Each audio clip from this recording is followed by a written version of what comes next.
विज्ञाननिष्ठ निबंध स्वातंत्र्यवीर सावरकरांच्या लेखणीतून उतरलेल्या विज्ञाननिष्ठ दृष्टिकोन, चिकित्सक बुद्धी आणि सुधारणावाद यांचा आग्रही पुरस्कार करणाऱ्या लेखांचा संग्रह विज्ञाननिष्ठ निबंध. अभिवाचन, संकल्पना आणि निर्मिती भूषण देशपांडे, अकोला.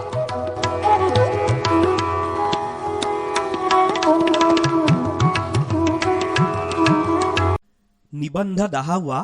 धर्मवेडाची नांगी ठेचू शकेल असे एकच बळ आणि ते म्हणजे विज्ञान बळ. आपल्या हिंदू राष्ट्राची दृष्टी पोथीनिष्ठ न राहता विज्ञाननिष्ठ व्हावी, त्याची पुराण प्रवृत्ती सनातन प्रवृत्ती सुटून अद्यतन प्रवृत्ती असावी, या तत्वाचा उहापोह आम्ही आजवर किर्लोस्कर आदी मासिकातून केला आहे. त्यातला पुष्कळचा भाग ज्यांना पटला आहे, परंतु तो सर्वस्वी मान्य करण्यास ज्यांना काही शंका उरल्या आहेत, अशा व्यक्तींच्या त्या शंकांचे जर निवारण करता आले तर त्यांना बहुधा पटत आलेले ते तत्व त्या व्यक्ती मनमोकळेपणे सर्वस्वी उचलून धरतील असा संभव आहे. यासाठीच अनेक विचारी व प्रामाणिक व्यक्तींनी विचारलेल्या 2 प्रमुख शंकांची या लेखात चर्चा करणार आहोत. त्या शंकांपैकी एक प्रमुख शंका अशी की आम्हीही मुसलमानांप्रमाणेच कट्टर पोथीनिष्ठ झाले पाहिजे. ते मुसलमान पहा, दाढी तर दाढीच ठेवतील, बुरखा त्रासदायक असला तरी समाजाचे विशिष्ट चिन्ह म्हणून तीच रूढी पाळतील. मशिदीवरून वाद्ये वाजली रे वाजली की चवताळून उठतील. कुराण ईशप्रेषित धर्मग्रंथ म्हणून साऱ्याच्या साऱ्या कुराणाचा सन्मान करीत राहतील. कुराणाच्या नावासरशी सगळे एक होतील. डुकराचे मांस नाही तर नाहीच खाणार. कुराणातील प्रत्येक आचार कितीही जुनाट असो वा त्रासाचा असो, सामाजिक नि धार्मिक बंधन म्हणून पाळीत राहतील. 5 वेळा तर 5 वेळा प्रत्येक जण 5 वेळा नमाज पढतील. रोजा तर रोजा सारा समाज रोजा राखील. इत्यादी रूढीही काय तर्काला धरून आहेत? धर्मभोळ्या नाहीत, पण तरीही त्यांच्यामुळेच या समाजात एकजीवपणा, एकजूटपणा नि बळकटी आलेली आहे. तेवढ्याचसाठी आम्ही हिंदूंनीही ज्या आमच्या प्राचीन रूढी नि धर्मसमजुती आहेत, त्या धर्मभोळ्या आणि हास्यास्पद असल्या तरी मुसलमानाप्रमाणे हिंदू समाजात धर्मकडवेपणा निर्माण करण्यासाठी पाळल्या पाहिजेत. धर्मभोळेपणापायी वा पोथीनिष्ठतेपायी मुसलमानांचीही दुर्दशाच होत आहे. पोथीनिष्ठपणामुळेच मुसलमानी समाज एकवटलेला, प्रबळ नि प्रगत होत आहे आणि यासाठी आपण त्यांच्याही पेक्षा अधिक पोथीनिष्ठ झाले म्हणजे अधिक प्रबळ नि प्रगत होऊ, अशी समज आजच्या अनेक कळकळीच्या हिंदू संघटकांमध्ये वावरत आहे. ही समज मुळातच दुहेरी चुकलेली आहे. पोथीनिष्ठपणामुळे मुसलमानांची कोणती प्रगती झालेली आहे? आज हिंदुस्थानातही ते विद्येत मागासलेले आहेत. अज्ञान, दारिद्र्य नि संकुचित मनोवृत्ती अर्थात कूपमंडूकता यांनी हिंदूंपेक्षाही ते अधिक ग्रासलेले आहेत. जी गोष्ट वर्तमान काळी तीच भूतकाळची. पोथीनिष्ठतेमुळे, देवभोळेपणामुळे, धर्मवेडेपणामुळेच मुसलमान शूर नि विजयी झाले असे कित्येक मुसलमान वारंवार बोलून दाखवितात. आमचे हितशत्रूही तेच सांगतात, पण ते अर्धसत्य आहे. जे समाज मुसलमानांपेक्षा अधिक असंघटित नि धर्मभोळे होते, त्यांच्यावर मुसलमानांच्या धर्मवेडाने विजय मिळविले. पण जेव्हा त्यांच्यापेक्षा ऐहिकदृष्ट्या अधिक संघटित समाजाशी मुसलमानांची गाठ पडली, तेव्हा मुसलमानांची पारलौकिक पोथीनिष्ठा त्यांना मुळीच उपयोगी पडली नाही. ह्याचा पुरावा हिंदूंपुरता हवा असेल तर महाराष्ट्राचा इतिहास पहा. पोथीनिष्ठ औरंगजेबाची मराठ्यांनी केलेली कुतरओढ आठवा. फार काय, 1600 पासून 1800 पर्यंत जेथे जेथे हिंदू सैन्याशी मुस्लिम सैन्याची गाठ पडली त्या उण्यापुऱ्या 500 लढायात मुसलमान असा जिंकूच शकला नाही, हिंदू असा हरलाच नाही. रोहिलखंड ते द्वारका, अटक ते रामेश्वर, चारी सीमांपर्यंत मुस्लिमांची सत्ता हिंदूंनी पादाक्रांत केली. त्यावेळी काय मुसलमान 5 वेळा नमाज पढत नव्हते, रोजे राखीत नव्हते, कलमा म्हणत नव्हते, दाढी ठेवीत नव्हते? तेव्हा काय त्यांचे कुराण शरीफ हे एकच धर्मपुस्तक नव्हते? विज्ञान बळापुढे धर्मवेडाची नांगी नि पोथीनिष्ठतेचा दंश कसा ढिला पडतो ते युरोपमध्ये पहा. 300 वर्षांपूर्वी युरोपलाही ख्रिस्ती पोथीनिष्ठतेने नि देवभोळेपणाने पोखरून टाकलेले होते. ती पोथीनिष्ठता हिंदूंच्या पोथीनिष्ठतेप्रमाणे सोसाळू होती. त्यामुळे मुसलमानांच्या ठोसाळू पोथीनिष्ठतेने तिची दाणादाण उडवून दिली. त्यांनी पोर्तुगाल नि स्पेन जिंकला आणि ते पॅरिसच्या तटापर्यंत आले नि दुसऱ्या बाजूला हंगेरीत उतरले. पण पुढे जेव्हा युरोपात विज्ञाननिष्ठा अवतरली, वाफ, वीज नि विमानाचे युग आले, तेव्हा त्याच युरोपने त्याच मुसलमानांची कोण दुर्दशा केली आहे ते काय सांगावयास पाहिजे. सायबेरियातील पोथीनिष्ठ नि कडव्या लक्षावधी मुसलमानांवर निरीश्वर नि निधर्मी रशिया राज्य करीत आहे. इराकच्या, इजिप्तच्या आणि दिल्लीच्या खलिफांची, खेदिवांची नि बादशहांची पोथीनिष्ठ तक्ते आज विज्ञाननिष्ठ इंग्लंडच्या प्रदर्शनातून मांडलेली आहेत. मुसलमानांच्या या जगभर झालेल्या दुर्दशेस सांगण्यासारखा अपवाद म्हणजे तुर्कस्थान. तुर्कस्थान तेवढा जो टिकला तो ज्या प्रमाणात त्याने पोथीनिष्ठता नि देवभोळेपणा सोडून विज्ञान बळाची उपासना केली, त्याच मानाने नि त्याचमुळे काय तो टिकला. जी समजूत आजच्या विज्ञानाने खोटी पाडली नि जी रूढी आजच्या परिस्थितीत घातक वाटली, ती जुन्या 56 धर्मग्रंथात असली तरी ती केमालच्या तुर्कांनी झुगारून दिली. कुराणात बुरखा आहे, बहुपत्नीत्व आहे, केमालने ते निषिद्ध ठरविले. सारे पौरविधान म्हणजे सिव्हिल लॉ, दंडविधान म्हणजे क्रिमिनल लॉ नि सैनिक विधान तुर्कांनी स्वित्झर्लंड, जर्मनी इत्यादी देशांमधून आणून त्याचा धर्माशी संबंध तोडला आणि त्याविषयीचे कुराणातील विधिनिषेध विरुद्ध होते ते रद्द केले. अरबी ही धर्मभाषा, पण ती बहिष्कारली. अरबी लिपी मुद्रणास अडगळ म्हणून बंद केली आणि रोमन लिपी चालविली. मुस्लिम धर्मपीठ अर्थात खिलाफत हेच मुळात उखडून टाकले. तुर्कस्थान युरोप इतकाच अद्ययावत बनला, प्रयोगक्षम भौतिक विज्ञानाचा उपासक बनला म्हणून बचावला. आमची मनापासून अशी इच्छा आहे की हिंदी मुसलमानांनीही पोथीनिष्ठ प्रवृत्ती सोडून विज्ञाननिष्ठ बनावे. देवभोळेपणा नि धर्मवेड यांच्या खोड्यातून त्यांची बुद्धी मोकळी व्हावी आणि त्यांचा समाजही शिक्षित, प्रगत नि अभ्युन्नत व्हावा. विज्ञान बळापुढे अज्ञानी धर्मवेडाचा टिकाव केव्हाही लागणार नाही. हे जर त्यांच्या ध्यानात आले तर तेही तुर्कांचा मार्ग स्वीकारतील आणि आज युरोपियन शक्तीपुढे त्यांची जी धुळधाण उडत आहे ती थांबेल. मुसलमान जर विज्ञाननिष्ठ नि प्रगत झाले तर त्यात हिंदूंचेही कल्याणच आहे. हिंदी मुसलमानांचे तर कोट कल्याण आहे. परंतु इतक्यावर जर मुसलमानांना त्यांची पोथीनिष्ठ प्रवृत्तीच हितकारक वाटली तर त्यांनी तिचे सुखाने आचरण करावे.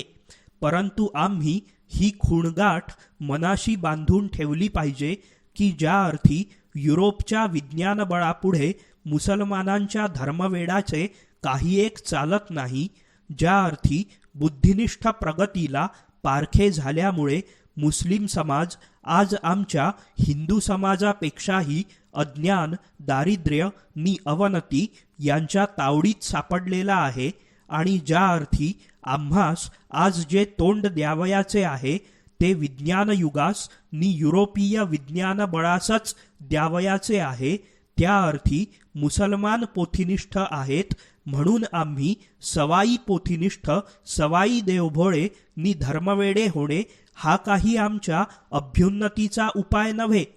अनुकरण जर करावयाचे तर आज मुसलमानांनाही जी पुरून उरली आहे त्या युरोपच्या विज्ञाननिष्ठतेचेच अनुकरण करणे योग्य होय.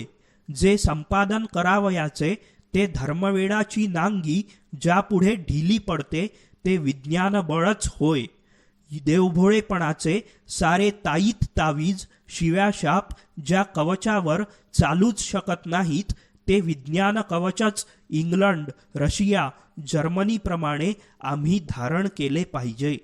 वरील विवेचन स्पष्टपणे ध्यानात यावे म्हणून अगदी गेल्या महिन्यातीलच एक उदाहरण घेऊ.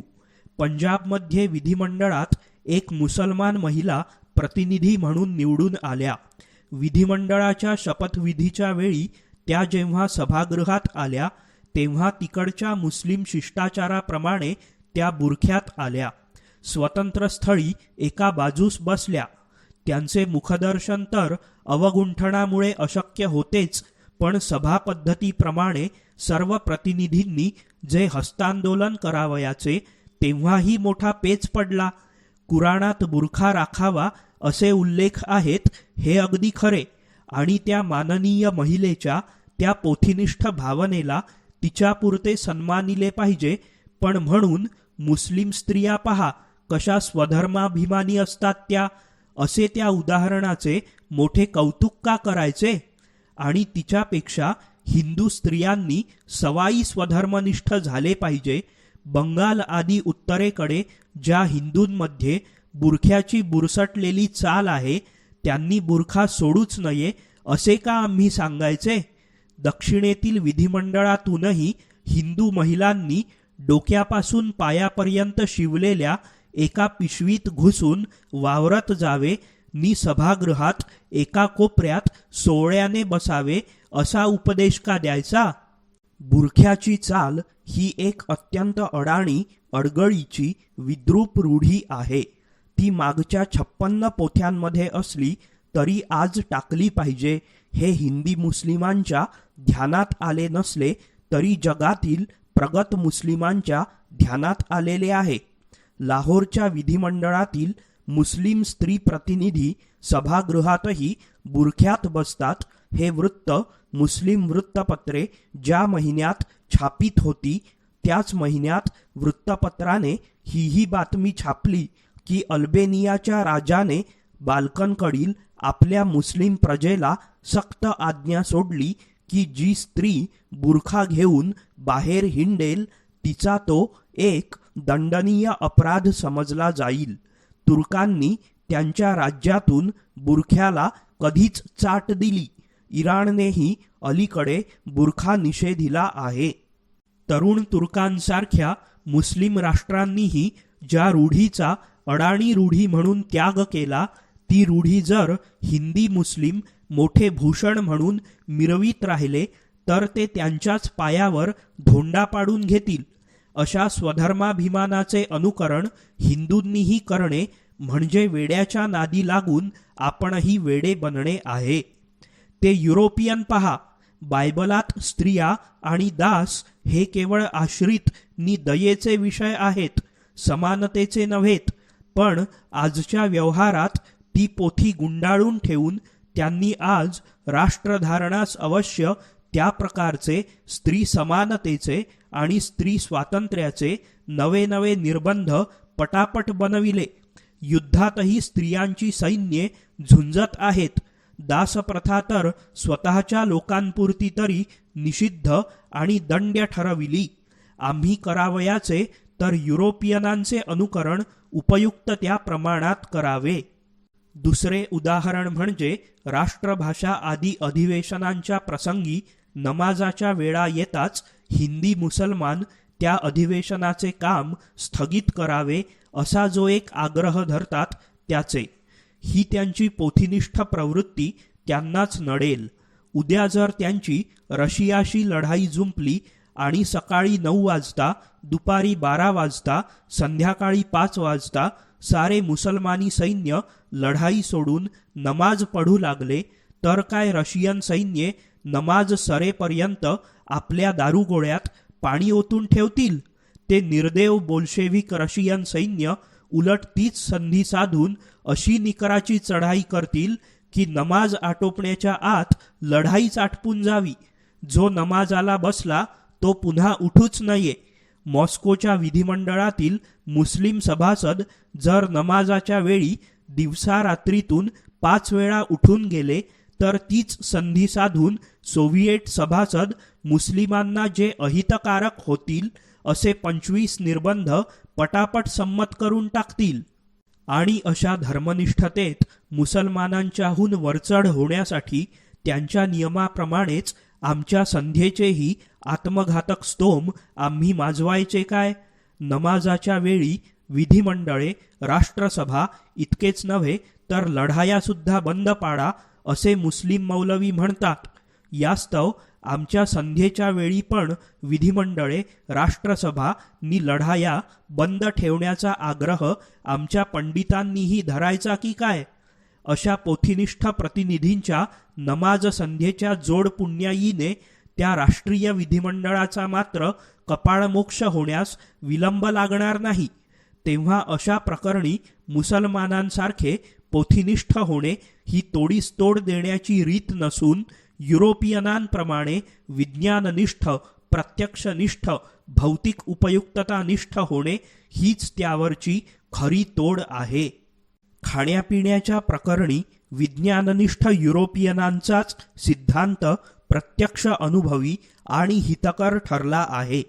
तो आम्ही अनुसरला पाहिजे. खाणेपिणे हा वैद्यकीय प्रश्न, धार्मिक नव्हे. ज्या परिस्थितीत जे रुचेल ते खावे नि प्यावे.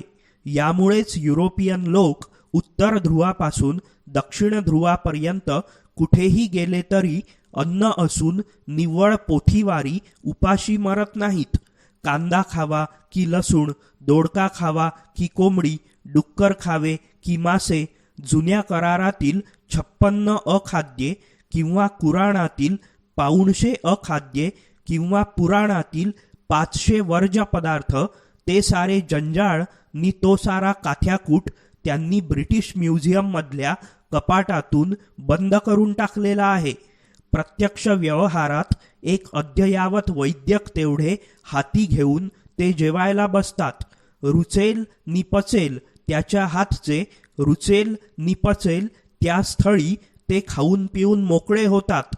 त्यांना महार, मुसलमान, बुदनीटो, ब्राह्मण, इस्किमो, इराणी वाटेल तो स्वयंपाकी चालतो. स्वयंपाक चांगला करता आला की आटोपले. त्यांना रोजा आडवा येत नाही की एकादशी आडवी येत नाही. भूक खमखमीत लागेल ती त्यांची द्वादशी, अजीर्ण होईल ती एकादशी आणि रोग झाला तो रोजा. पुष्कळ हितचिंतकांना असे वाटते की मुसलमानांचा जसा कुराण किंवा ख्रिस्त्यांचा जसा बायबल हा एकच धर्मग्रंथ आहे, तसा हिंदूंचाही कोणचा तरी एकच धर्मग्रंथ ठरवावा. म्हणजे सारा मुसलमान जसा कुराण म्हणताच एकवटतो, तसा हिंदूही एकवटेल. परंतु ही आशा ही दुहेरी चूक आहे. कुराण हा एकच धर्मग्रंथ असल्यामुळे मुसलमानांच्या संघटनेच्या दृष्टीने फार लाभ होत आहे आणि ते प्रबळ बनत आहेत, ही मूळ गोष्टच वर भासते तितकी खरी नाही. कुराणाच्या एका वाक्यापायी मतभेद होऊन मुसलमानांनी मुसलमानांच्याच कत्तली केल्या आहेत. खलिफांचे शिरच्छेद झाले आहेत. बगदाद, दमास्कस, मक्का, मदिना ही मुसलमानांची राज्यनगरे नि धर्मक्षेत्रे मुसलमानी पक्ष विपक्षांनीच वारंवार उद्ध्वस्त केली आहेत, उपमर दिली आहेत. आपल्या हिंदूंना तो इतिहास फारसा ठाऊक नसतो, म्हणून आपली फसगत होते. वहाबींची नि सुन्नींची आजही अरबस्थानात गाजलेली तेढ, कादियानी नि अहर्रर यांचे आज 144 नेच काय ते थोपवून धरलेले पंजाबातील युयुत्सू हाडवैर किंवा शिया सुन्नींची लखनौला चाललेली यादवी पहा, केवळ पोथीनिष्ठतेची दुर्घटना. जर एकच धर्मग्रंथ असणे ही मुस्लिम समाजाची आजच्या युगातही टिकाऊ अशी बळकटी असती, तर आज युरोपियनांनी साऱ्या पृथ्वीवर मुसलमानांची जी ससे होलपट चालविली आहे ती ते कशी चालवू शकले असते? युरोपियनांना प्रबळ करणारा एकच ग्रंथ कोणता? बायबल नव्हे, त्याच्या अगदी उलट युरोपियनांनी बायबल मिटले नि त्यांचे डोळे उघडले. रशियाने तर बायबल फाडूनच टाकले. एकच धर्मग्रंथ असणाऱ्या लक्षावधी मुसलमानांवर कोणताही धर्मग्रंथ नसलेला रशिया राज्य करीत आहे. ते मागासलेले नि तो प्रगत, ते दुबळे नि तो प्रबळ. ते का बरे? कारण की रशियाने आपल्या समाजसंस्थेचा पाया कोणत्याही धर्मग्रंथावर न रचता विज्ञान ग्रंथावर रचला म्हणूनच आपण हिंदूंनी मुसलमानांच्या पोथीनिष्ठतेचे अनुकरण न करता युरोपच्या विज्ञाननिष्ठतेचेच अनुकरण केले पाहिजे. ज्या समाजाने ज्या धर्मग्रंथास स्वतःला जखडून घेतले तो धर्मग्रंथ जितक्या सहस्रावधी वर्षांनी जुना तितक्याच सहस्रावधी वर्षांनी तो समाज मागे राहिलाच पाहिजे. धर्मग्रंथावर समाजसंस्था उभारण्याचे दिवस गेले. सुदैवाने आपल्या हिंदू धर्मात कोणत्याही एका धर्मग्रंथाच्या पिंजऱ्यात न अडकणारी तत्वज्ञान बुद्धीची जी स्वतंत्र भरारी आढळून येते तेच आपले भूषण आहे. वेद, गीता, उपनिषदे आदी ग्रंथ पूज्य आहेत, आदरणीय आहेत तेवढेच पुरे. ते परमप्रमाण नसावेतच. या विज्ञान युगात समाजसंस्थेची जी संघटना करावयाची ती प्रत्यक्ष ऐहिक नि विज्ञाननिष्ठ अशाच तत्वांवर केली पाहिजे. ती वाट चोखाळता इंग्लंड, रशिया, जपान ही राष्ट्रे जशी बलवान झाली तसेच हे आपले हिंदू राष्ट्रही बलवान झाल्या वाचून राहणार नाही. मित्रमैत्रिणींनो, तुम्हाला जर हे अभिवाचन आवडलं असेल तर या व्हिडिओला लाईक करा, शेअर करा आणि माझं यूट्यूब चॅनल सबस्क्राईब करून बेल आयकॉन नक्की दाबा. आणि हो, व्हिडिओ खालील कमेंट बॉक्समध्ये तुमचा अभिप्राय लिहिण्यास विसरू नका.